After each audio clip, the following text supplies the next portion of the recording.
Before we embark on this incredible journey together, I have a small, heartfelt request. Please subscribe to my channel, give this video a like. It costs you nothing but means the world to me. And let me know in the comments which beautiful corner of the world you're watching from. Your support truly makes a difference. The woman vacuuming my living room had my sister's hands. Not similar hands, not hands that reminded me of Sarah's. The exact same hands, down to the crescent-shaped scar on the left index finger from when she'd tried to cut an apple at age 7. The same slender fingers that had braided my hair before school dances. The same wedding ring tan line, though no ring remained. I stood frozen in my kitchen doorway, coffee mug trembling against my lips. The woman wore the standard blue uniform of Martina's cleaning service, her dark hair pulled into a tight bun beneath a company cap. She moved efficiently around my furniture, professional and distant. But those hands, those unmistakable hands, belonged to my sister Sarah, who had vanished without a trace 3 years ago. The police had searched for months. Private investigators had followed leads across 2 states. Our parents had spent their retirement savings on search efforts that led nowhere. The case had gone cold. We'd learned to speak of Sarah in past tense, though none of us could bear to say the words presumed dead. And here she was, cleaning my house under the name Maria Gonzalez, according to the work order Martinez Cleaning had left on my counter. My hands shook as I set down the coffee mug. The small ceramic clink made the woman look up. For one heartbreaking moment, our eyes met across the living room. Sarah's warm brown eyes, the same ones that had shared secrets and sorrows with me for 34 years. Then something shifted in her expression. A flicker of panic, quickly masked by professional politeness. She looked away and continued vacuuming, but I caught the slight tremor in her movements. "Excuse me," I called over the vacuum noise, my voice barely steady. She turned off the machine and faced me, keeping her eyes carefully lowered. "Yes, ma'am. Something wrong with the cleaning?" The voice was different, softer, with a slight accent I didn't recognize. But the way she tucked a strand of hair behind her left ear was pure Sarah. Sometimes you have to lose someone completely to understand how little you actually knew them. "I'm sorry," I said, stepping closer. "I think you might be someone I've been looking for. Someone very important to me." The woman's grip tightened on the vacuum handle. "I think you have me confused with someone else, ma'am. I just clean houses. Been working for Mr. Martinez for 2 years now." 2 years. Sarah had been missing for 3. The timeline could work. I pulled out my phone and showed her a photo from Sarah's birthday last year, the last birthday we'd celebrated, though we hadn't known it then. "Please, just look. This is my sister Sarah. She disappeared 3 years ago. We've been searching everywhere." The woman glanced at the photo for exactly 1 second before looking away. "I don't know this person. I need to finish my work now." She turned the vacuum back on, but her hands were shaking visibly now. The professional mask was slipping. I moved around to where she could see me and mouthed a single word: "Sarah." The vacuum fell from her hands, hitting the hardwood floor with a crash. She pressed both palms against her temples, and for a moment I thought she might collapse. "I can't," she whispered. "Please. You don't understand. I can't be her anymore." My heart hammered against my ribs. "Sarah, what happened to you? Where have you been? Mom and Dad think you're dead. We all thought—" "Stop!" Her voice carried a desperation that made my chest ache. "Maria Gonzalez cleans houses on Tuesday mornings.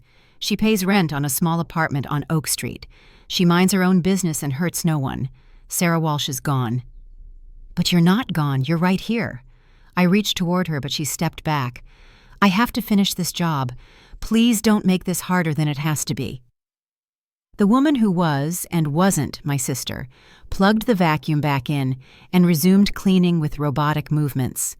But I noticed she was crying now, silent tears that she wiped away with the back of her hand when she thought I wasn't watching.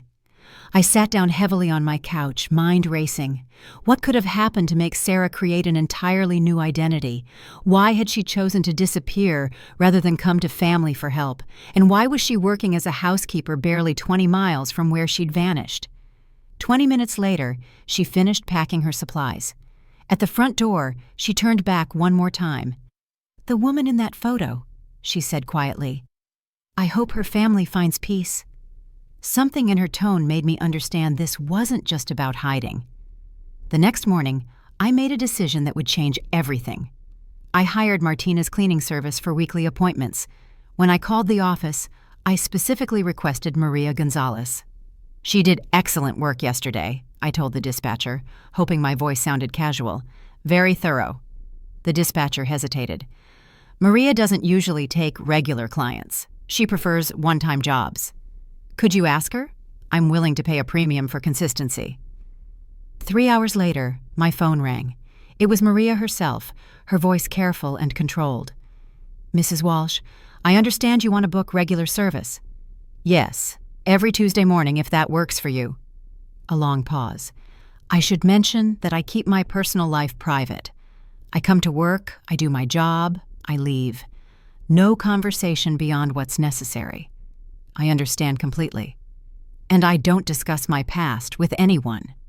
"Of course not." Another pause. "Fine, I'll see you next Tuesday at 9. That week crawled by. I researched everything I could about creating false identities, about witness protection programs, about reasons someone might voluntarily disappear. Each possibility seemed more frightening than the last.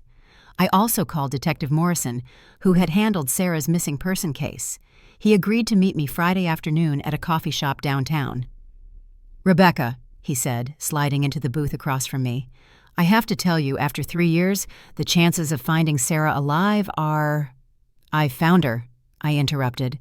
His coffee cup stopped halfway to his lips. "Excuse me?"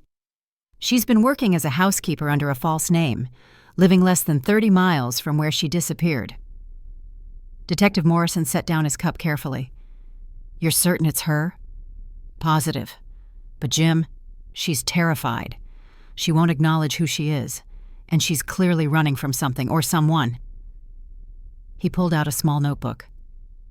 "Tell me everything." I described the encounter, Maria's behavior, her obvious fear. Morrison made notes, his expression growing more serious with each detail. "Rebecca, if Sarah created a false identity and has been hiding for 3 years, she had a damn good reason. People don't vanish that completely unless they're in serious danger." "What kind of danger?" "Could be anything. Abusive relationship, witness to a crime, financial trouble with the wrong people. The fact that she stayed local suggests she's watching something or someone." He flipped through his old notes about Sarah's case. "Your sister had been acting strangely for months before she disappeared, right? Canceling plans, being secretive about where she was going." I nodded, remembering those last awkward conversations. Sarah had been distant, distracted. We'd attributed it to stress from her divorce finalization and job changes. "I need you to be very careful here," Morrison continued. "If you push too hard, she might run again. But if she's in actual danger, we need to know about it."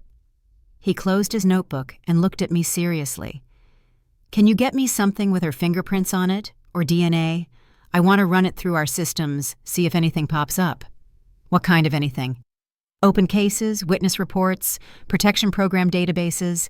If your sister saw something she shouldn't have, or if someone's been looking for her, there might be records." Tuesday couldn't come fast enough, but when it did, I wondered if I was making a terrible mistake. When Maria arrived Tuesday morning, she moved through my house like a ghost, trying not to disturb the living. I'd prepared by leaving a glass of water and a small plate of cookies on the kitchen counter. An innocent gesture that might provide Detective Morrison with the evidence he needed. I also set up my laptop at the kitchen table, creating a natural reason to be nearby while she worked. "Good morning, Maria," I said when she came through the door. She nodded once, professionally. "Mrs. Walsh?" For 2 hours, I watched my sister clean my home with heartbreaking efficiency. She worked in complete silence, moving from room to room with practiced precision. But I noticed things. The way she automatically avoided the family photos on my mantel. How she lingered a moment too long when dusting the bookshelf that held Sarah's favorite novels. The careful way she handled the ceramic elephant collection Mom had given both of us. Sarah still remembered which pieces were fragile. Around 11, she took a break and drank the water I'd left. I pretended to work on my laptop while memorizing every detail of her face. 3 years had changed her. She was thinner, more guarded. Her hair was darker than its natural color, but the way she held her head when she was thinking, the little crease between her eyebrows when she concentrated, those were unchanged. "The bathroom upstairs needs more time," she said, approaching the kitchen table. "The previous cleaning service missed a lot of buildup. Take all the time you need." She hesitated, then gestured toward my laptop screen, which showed a news article about missing person cases. "Researching something?" I decided to take a small risk. "My sister disappeared 3 years ago. Sometimes I read about other cases, hoping to understand what might have happened." Maria's face went carefully blank. "I'm sorry for your loss." "She's not dead," I said quietly. "At least, I don't think she is. But she's lost to us either way." For just a moment, Maria's composure cracked. Sometimes people leave because staying would hurt the ones they love more than going. And sometimes the ones left behind would rather face that hurt together than face the loss alone. She stared at me for a long moment, something fierce and sad crossing her features. Then she turned and walked upstairs to finish her work. When she was done, she packed her supplies quickly and headed for the door, but she stopped at the threshold. "Mrs. Walsh, if your sister is out there somewhere, maybe she checks on you sometimes. Maybe she drives by your house late at night just to see that your lights are on and you're okay. Maybe knowing you're safe is what keeps her going." The words hit me like a physical blow. "Maria!" But she was already walking to her car, and this time she didn't look back. That evening, I sat by my front window until past midnight, watching the empty street and wondering if someone was watching back. Detective Morrison called Thursday morning with news that made my blood run cold. "The fingerprints match," he said without preamble. "Maria Gonzalez is definitely Sarah Walsh, but Rebecca, there's more. I ran her prints through the system and got a hit." I sat down hard in my kitchen chair. What kind of hit? Sarah was scheduled to testify in a federal racketeering case. The trial was supposed to start a week after she disappeared. My mind reeled. Federal case? Sarah worked at the county tax assessor's office. What could she possibly have witnessed? According to the files, she'd been providing information to federal investigators about a property fraud scheme. Someone was using shell companies to buy properties below market value, then flipping them using falsified appraisals and tax records. We're talking millions of dollars, Rebecca. And Sarah knew about this how? Her job gave her access to all property transfer records and tax assessments. She apparently noticed patterns, the same addresses being sold multiple times in short periods, the same appraisers consistently overvaluing properties for certain buyers. She took it to the FBI. I thought about Sarah's last few months, her increasing paranoia and secretiveness. She was scared. She had good reason to be. 3 days before she disappeared, the lead investigator on the case was killed in what looked like a random carjacking. 2 days after she vanished, a key witness died in a house fire that was ruled accidental. My hands started shaking. "Are you saying someone tried to kill my sister?" "I'm saying someone successfully eliminated most of the witnesses in a major federal case. Your sister was smart enough to disappear before they got to her." The room spun around me. Is she still in danger? The case collapsed without the witnesses.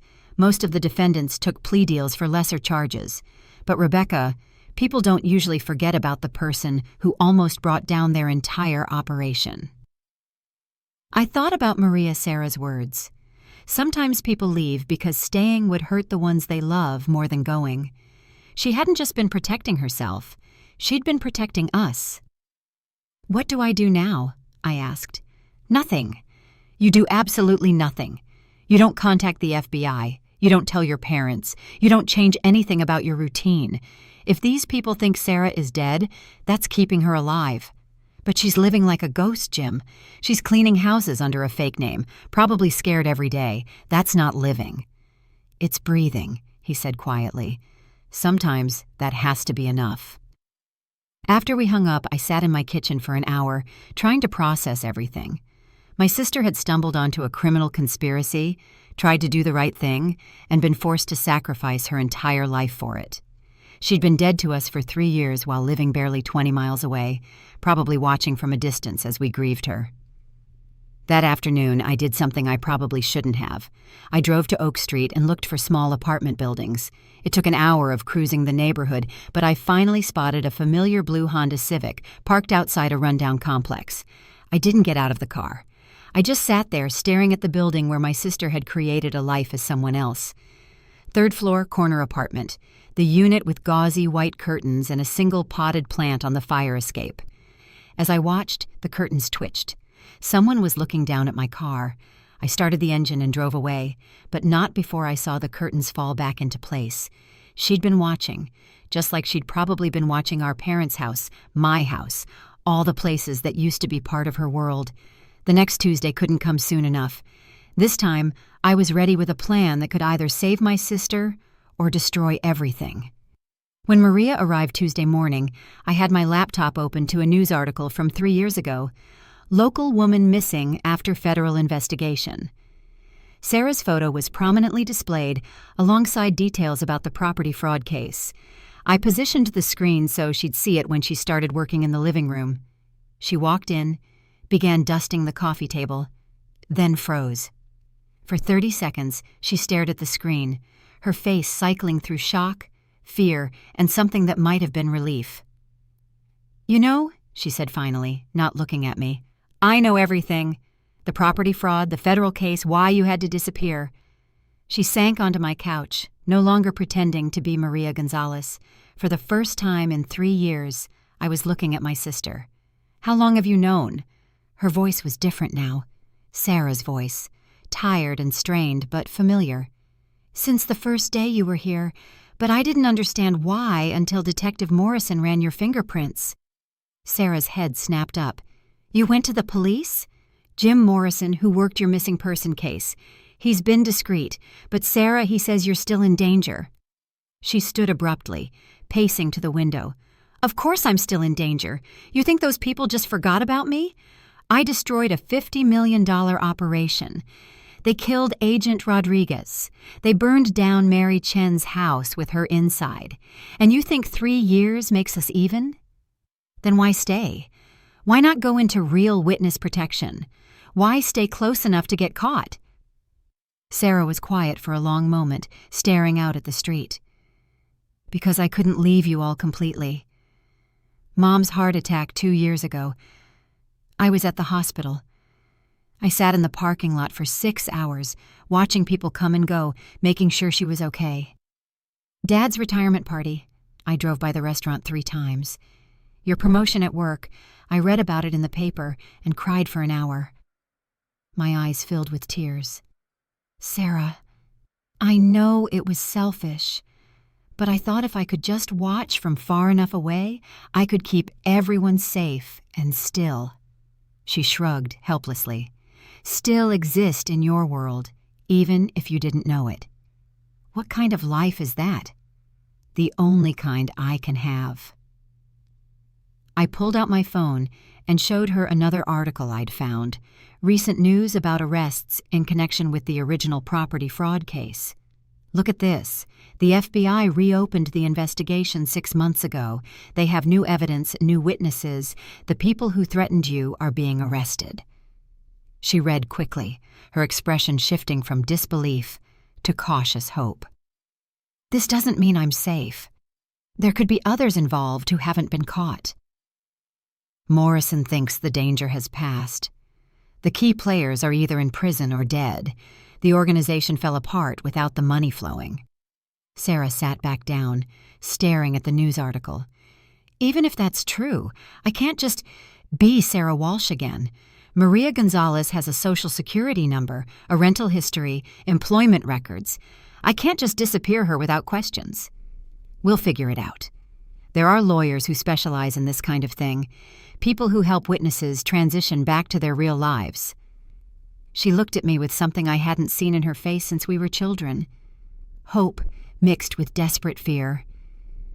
What about Mom and Dad? What about everyone who mourned me? How do I come back from the dead without destroying them all over again? It was a good question, and I didn't have a good answer. The next day, Sarah called me using her real name for the first time in 3 years. "I've been thinking all night," she said. "If I do this, if I try to come back, I need to know everyone will be safe. Not just from the people who wanted me dead, but from the chaos of my return." "What are you thinking?" "I want to meet with Detective Morrison. I want to know exactly what the current threat level is, and I want to see the case files about the other witnesses." We arranged to meet that evening at Morrison's office. Sarah insisted on coming after hours when fewer people would be around to see her. The precautions that had kept her alive were hard to abandon. Jim Morrison was waiting for us at 7 p.m., the department nearly empty except for dispatch and patrol officers. When Sarah walked in, he did a double take. "Jesus Christ," he muttered. "It really is you." "Hello, Detective. I understand you've been trying to solve my murder for 3 years." Despite everything, Sarah's dry humor was intact. Morrison actually smiled. "Take a seat, both of you. We have a lot to discuss." For the next 2 hours, Morrison walked us through everything that had happened since Sarah's disappearance. The collapse of the original case, the years of inactivity, the new investigation that had started when another property fraud scheme surfaced, leading investigators back to the original conspiracy. 5 of the 7 main players are now in federal custody, he explained.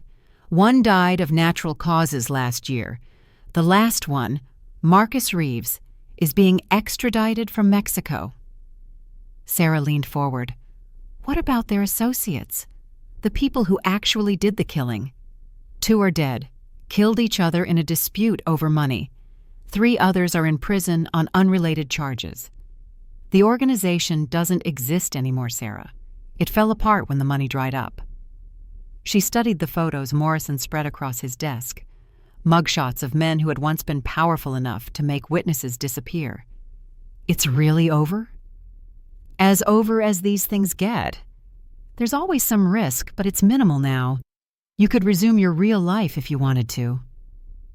Sarah was quiet for a long time, staring at the evidence of her former nightmare. "There's something else," Morrison continued. "The federal prosecutor wants to meet with you. They're building new cases against the defendants who took plea deals. Your testimony could help ensure longer sentences." "My testimony could also put me back in danger." "Not if you do it right. There are ways to testify that protect your identity. You could help put these people away for good while staying safe." Sarah looked at me, then back at Morrison. "I need time to think." "Of course. But Sarah, you should know, your family deserves to have you back, and you deserve to stop running." On the drive back to my house, Sarah was unusually quiet. "What are you thinking?" I asked. "I'm thinking about Mom's heart attack. How I sat in that parking lot wanting more than anything to run inside and hold her hand. But I couldn't, because I was dead." She paused, staring out the passenger window. "I'm thinking about all the birthdays and holidays and ordinary Tuesday dinners I've missed. All the conversations we haven't had, all the support I couldn't give when you needed it. You can have all of that back." "Can I? Or is too much time gone? Are we different people now?" I didn't have an answer for that either, but I was starting to understand that some questions can only be answered by living them. 2 weeks later, Sarah made a decision that surprised everyone, including herself. She wanted to tell our parents, but she wanted to do it carefully, with help. Dr. Patricia Vance, a therapist who specialized in family trauma, agreed to facilitate the reunion at her office. "This is going to be harder than you think," Dr. Vance warned us during a preliminary meeting. "Grief doesn't just disappear when the person comes back. Your parents have spent 3 years learning to live with loss. That changes people. Sarah nodded, twisting her hands in her lap. I know. I've been dead to them. Now I have to figure out how to be alive again. We scheduled the meeting for a Saturday afternoon. I told Mom and Dad I'd found a therapist who might help us process Sarah's disappearance more healthily. They agreed to come, though Dad grumbled about therapy nonsense. That Saturday, Sarah arrived at Dr. Vance's office an hour early. She'd gotten her hair cut and colored back to its natural shade. She wore a blue dress I recognized from before her disappearance. I look like her, she said, studying herself in the office bathroom mirror. But I don't feel like her. You don't have to be exactly who you were, I told her. None of us are. At 3 p.m., I heard our parents' voices in the waiting room. Mom was telling the receptionist about some new medication for Dad's blood pressure. Normal conversation. Normal people coming for what they thought was a normal therapy session. Dr. Vance opened her office door. Rebecca, are you ready? Mom and Dad walked in first, choosing seats on the couch facing Dr. Vance's chair. I sat in the chair beside the couch. Sarah remained in the small alcove behind the door, out of sight. Mr. and Mrs. Walsh, Dr. Vance began, I want to talk with you today about processing loss and the possibility of hope. Sometimes life gives us outcomes we never expected. Mom frowned. I don't understand. Are you saying you think Sarah might be alive? Because we've been through this. The police said, Mrs. Walsh, Sarah said, stepping into view, the police were wrong. The silence that followed seemed to last forever. Mom's face went through a dozen expressions: confusion, disbelief, recognition, shock. Dad just stared, his mouth slightly open. Sarah? Mom's voice was barely a whisper. Hi, Mom. What happened next wasn't what any of us expected. Mom didn't run to embrace her lost daughter. She didn't cry or laugh or shout with joy. Instead, she stood up very slowly and said, Where have you been? The question carried 3 years of anguish and anger. I can explain everything, Sarah began. Can you? Can you explain why you let us think you were dead? Do you have any idea what these 3 years have been like? Dad finally found his voice. Sarah, we buried an empty coffin. We had a memorial service. Your mother hasn't been the same since— I know, Sarah interrupted. I know what I put you through, but I didn't have a choice. Everyone has a choice, Mom said, her voice growing stronger and angrier. You chose to disappear. You chose to let us suffer. Dr. Vance intervened gently. Mrs. Walsh, I understand your feelings, but Sarah was in serious danger. She made difficult decisions to protect herself and all of you. Protect us from what? And so we began the long, painful process of explaining why Sarah had to die in order to stay alive. The truth about the federal case and the threats on Sarah's life did little to soften our parents' initial reaction. So, you became a different person rather than trust us to help you. Dad's voice was steady, but I could see hurt flickering behind his eyes. I couldn't risk your lives. These people killed other witnesses, Dad. If they thought I was getting help from family, they might have killed us too, Mom finished. So you decided we were better off thinking you were dead. Sarah's composure began to crack. I thought it would be temporary. A few months, maybe a year. I thought the case would wrap up and I could come home. But you didn't come home, Mom pointed out. Even after the case fell apart, even after the immediate danger passed, you stayed dead to us. This was the hardest question to answer, and Sarah struggled with it. By then I was terrified of this conversation.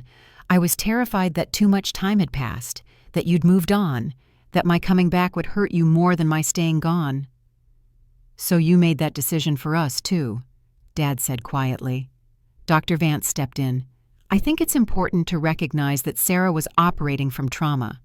When someone's life is threatened, when they're forced to abandon everything familiar, their decision-making becomes about survival, not optimal outcomes for everyone involved. I don't want excuses, Mom said. I want to understand why my daughter thought we were too weak to handle the truth." The words hung in the air like a physical weight. Sarah started crying, not the careful, controlled tears I'd seen before, but the raw sobs of someone who'd been holding back emotion for years. "I watched you from the parking lot when you had your heart attack," she said through tears.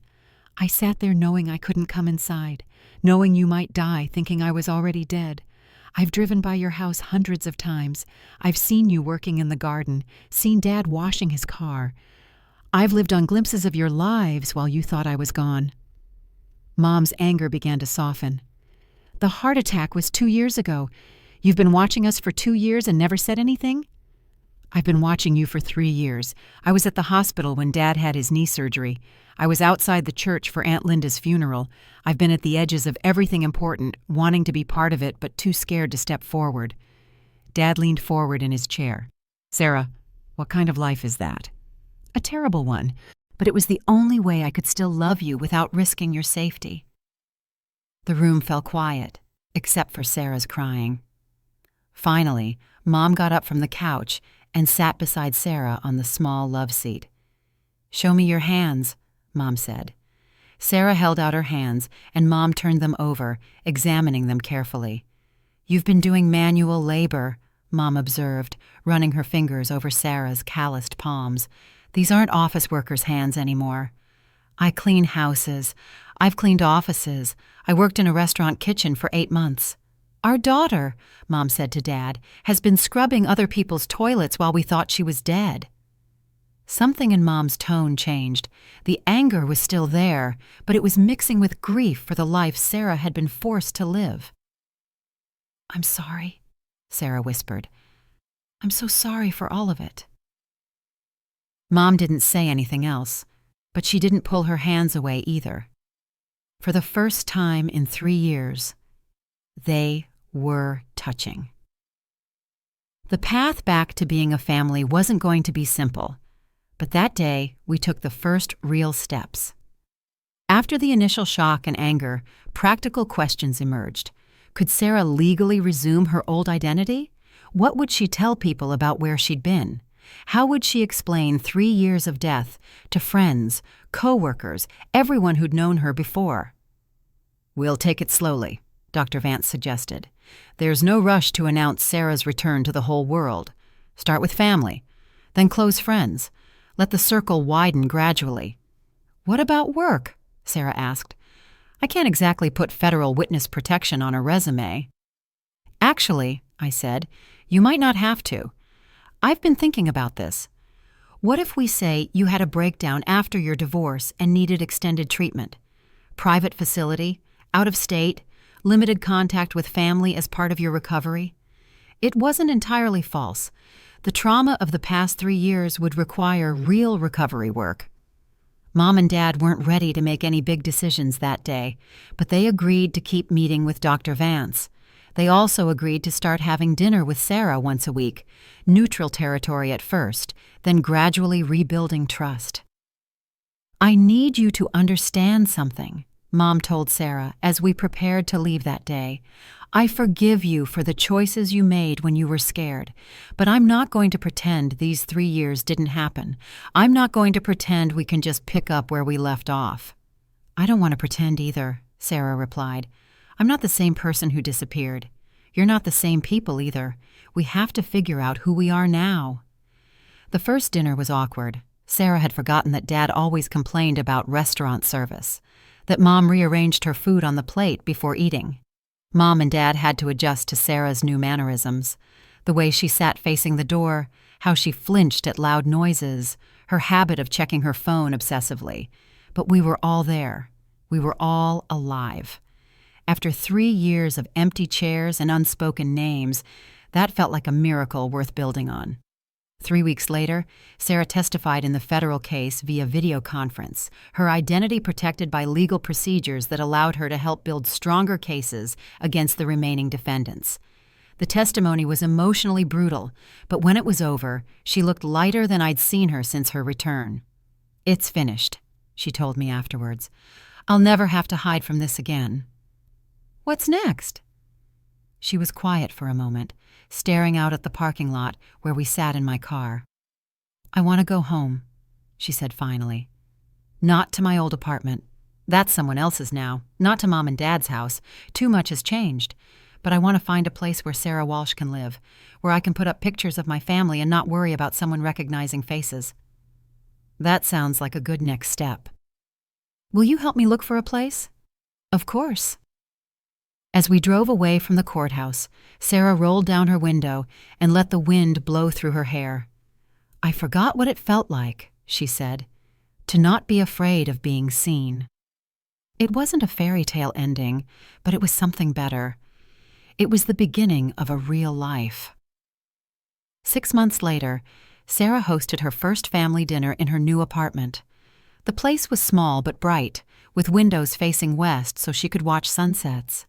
She'd hung photos of all of us on the living room wall, not hidden, not tucked away, but displayed proudly where anyone could see them. Mom brought her famous lasagna, though she grumbled the entire time about Sarah's inadequate kitchen. Dad spent an hour helping Sarah fix a wobbly table leg, the kind of routine father-daughter activity that had been impossible for years. "You know," Sarah said as we sat around her small dining table, "Maria Gonzalez never had family dinners, never had people who cared if her table was wobbly or her kitchen was too small." "Maria Gonzalez sounds like a lonely person," Mom observed. She was, but she kept Sarah Walsh alive until it was safe for her to come home. It had taken months of therapy and countless difficult conversations, but we'd reached a point where we could acknowledge both the pain of Sarah's disappearance and the necessity of her choices. She still had nightmares sometimes. Mom still checked on her more than necessary. Dad still got angry when he thought about how scared she must have been. But we were learning to be a family again. "I have something to tell you all," Sarah announced as we finished dinner. "I got a job offer." We all looked up expectantly. "The federal prosecutor's office wants to hire me as a victim advocate, helping other witnesses navigate the process, providing support for people who have to make the same kinds of choices I made." "That's perfect," I said immediately. "You understand what they're going through better than anyone." "It means I'll have to tell my story sometimes," Sarah continued. "Not the details, but the basics. Help people understand that survival sometimes requires impossible choices, and that there's no shame in choosing to live." Mom reached across the table and squeezed Sarah's hand. "Your father and I are proud of you, for surviving, for coming home, and for wanting to help others do the same." Dad nodded gruffly. "Takes courage to turn your worst experience into something that helps people." As we cleaned up after dinner, Sarah pulled me aside. "I need to ask you something, and I want you to be honest.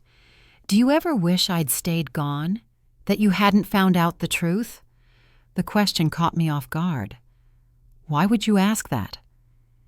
"Because sometimes I think it might have been easier, for everyone, to let sleeping dogs lie." I thought about it seriously before answering. There were moments, especially in those first few weeks, when I wondered if ignorance had been better than this complicated truth. But Sarah, even when things were hardest, even when Mom was so angry she could barely look at you, I never wished you were actually gone. I wished the situation was different, but I never wished you weren't alive. She nodded, tears in her eyes. I needed to know that. I needed to know that finding me was worth the pain it caused. Finding you was worth everything. That evening, as our parents prepared to leave, Dad lingered by the door. "Sarah," he said, "I know we've been focusing on the future, on moving forward, but I need to say this. I'm sorry we weren't the kind of people you felt you could trust with the truth from the beginning." "Dad, that's not—" "Let me finish. I've been thinking about this for months. You were in the most dangerous situation of your life, and you didn't feel like you could come to us for help. That means we failed you somehow, long before you disappeared." Sarah was quiet for a moment. "You didn't fail me. You taught me to think of others before myself. That's exactly what I did." "Maybe we taught you that too well," Mom said softly. "Maybe we should have taught you that you matter too." It was the kind of conversation that might have been impossible 3 years ago, before loss taught us all how precious and fragile family connections really are. After our parents left, Sarah and I sat on her small balcony, looking out at the city lights. "Do you think Maria Gonzalez would have been proud of Sarah Walsh?" she asked. "I think Maria Gonzalez would be amazed at how strong Sarah Walsh turned out to be." She smiled, the first completely unguarded smile I'd seen from her since her return. "I think," she said, "they would have been good friends." 1 year after I found my sister cleaning my living room, she stood beside me at a conference for crime victims, preparing to give her first public speech about survival and recovery. Her hands weren't shaking anymore. The careful wariness that had defined Maria Gonzalez was gone, replaced by a quiet strength that was purely Sarah's. She'd gained weight, cut her hair in a style she actually liked, and started wearing colors again instead of the neutral tones that had helped her blend into backgrounds. "You don't have to do this," I reminded her as we watched the conference room fill with people, survivors, advocates, law enforcement officials, therapists. "Yes, I do," she replied. "Not for them, for me. I need to stand up in front of people and say my name, my real name. I need to own my story instead of hiding from it." When she took the podium, she introduced herself simply. "My name is Sarah Walsh. 3 years ago, I disappeared from my life to save it." For the next 20 minutes, she told a room full of strangers about the impossible choice between safety and family, about living as someone else, about the courage it takes to trust people with your truth. She spoke about the witnesses who hadn't survived, about the family who'd grieved her, about the long road back to being herself. "The hardest part wasn't learning to be Maria Gonzalez," she concluded.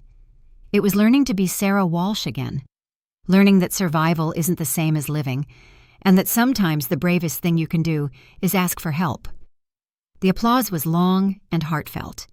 Afterwards, 3 different people approached her: a woman whose sister was in witness protection, a man whose son had disappeared under suspicious circumstances, and a federal prosecutor who wanted to discuss expanding victim advocacy programs. As we drove home that evening, Sarah was quiet, processing the day. "How do you feel?" I asked. "Tired, relieved, like I finally understand the difference between hiding and healing." She paused, watching the familiar neighborhoods pass by the car window. "Maria Gonzalez spent 3 years making sure Sarah Walsh could come home safely. Today, Sarah Walsh finally honored that sacrifice by living openly again." We pulled into her apartment complex, and she turned to me. "Thank you," she said, "for seeing my hands that first day, for not giving up when I tried to push you away, for believing I was worth finding. Thank you for staying close enough to be found." As I watched her walk to her door, keys in hand, I thought about how many times over the past 3 years I'd imagined this moment. My sister, safe and home, living under her own name again. The reality was messier than my imagination, scarred by years of necessary deception and complicated by the changes that trauma brings. But it was also richer than I dared to hope. Sarah hadn't just survived. She'd found ways to transform her pain into purpose. She'd learned that loving someone sometimes means letting them think you're gone, and she'd discovered that coming home isn't about returning to who you were, but about having the courage to become who you are now. Sometimes the people we lose aren't gone at all. They're just waiting for it to be safe to be found. And sometimes the greatest act of love is recognizing that survival, in whatever form it takes, is always worth celebrating. If you found value in Sarah's story of courage, survival, and family healing, please like this video and subscribe for more stories that matter. Share your own thoughts about family, forgiveness, and second chances in the comments below. Your perspective might be exactly what someone else needs to hear today. Rebecca Walsh.